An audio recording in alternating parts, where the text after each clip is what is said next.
കുട്ടികൾ നന്നാവാൻ ശരിക്കും പ്ലാൻ ചെയ്യേണ്ടത് വല്ലിപ്പയാണ്. ഫസ്റ്റ് പ്ലാൻ ചെയ്യേണ്ടത് വല്ലിപ്പയാണ് എന്നാണ്.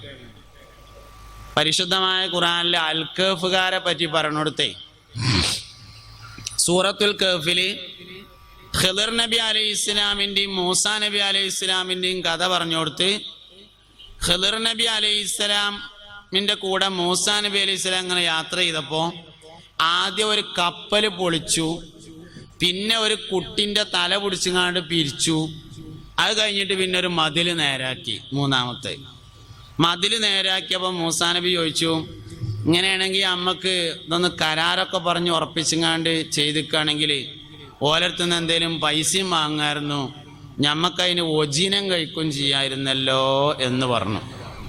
അപ്പോൾ ഖിദർ അലൈഹിസ്സലാം പറഞ്ഞു, നമ്മളെ യാത്ര ഇവിടെ വെച്ച് അവസാനിപ്പിക്കുകയാണ്, ഇനി നമ്മൾ മുന്നോട്ട് പോവില്ല, മുന്നോട്ടായല്ലോ നിങ്ങൾ ഈ പരിപാടി, അതുകൊണ്ട് ഇവിടുന്ന് അവസാനിപ്പിക്കുകയാണ്. നടന്ന സംഭവങ്ങളൊക്കെ ഞങ്ങൾക്ക് പറഞ്ഞു തരാമെന്ന് പറഞ്ഞ് കപ്പൽ പൊളിച്ചതിൻ്റെ രഹസ്യം പറഞ്ഞ്, കുട്ടിൻ്റെ തല പിടിച്ച് പിരിച്ചതിൻ്റെ രഹസ്യം പറഞ്ഞ്, മതിൽ നേരാക്കി വെച്ച് പറഞ്ഞുകൊടുത്ത് പറഞ്ഞ്, ഓലെ വാപ്പ ഒരു നല്ല മനുഷ്യനായിരുന്നു, വക്കാന അബൂഹുമാ സ്വാലിഹ ഫഅറാദ അൻ യബ്ലുഗ അശുദ്ധഹുമാ വയസ്തഖ്രിജ കൻസഹുമാ.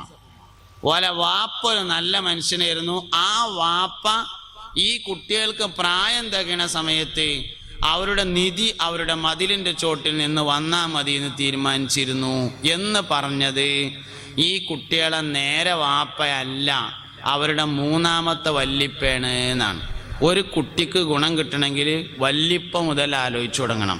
എൻ്റെ പേരക്കുട്ടികൾ ആരാ ആവേണ്ടതെന്ന് ഞാനിപ്പോൾ ആലോചിക്കണം. മക്കളുടെ നിൽക്കട്ടെ, എൻ്റെ പേരക്കുട്ടികൾ ആരാവണം അത് ഞാനിപ്പോൾ ആലോചിച്ചു തുടങ്ങണം. എന്നിട്ടല്ലേ മക്കളെ കാര്യം. എപ്പോഴാ മക്കൾ വിജയിക്കുക, എപ്പോഴാ പേരക്കുട്ടികൾ വിജയിക്കുക? മക്കളെ കൊണ്ടൊരു മനുഷ്യൻ വിജയിക്കണമെങ്കിൽ ലക്ഷ്യം ക്ലിയർ ആയിരിക്കണം, അപ്പോഴേ വിജയിക്കുള്ളൂ.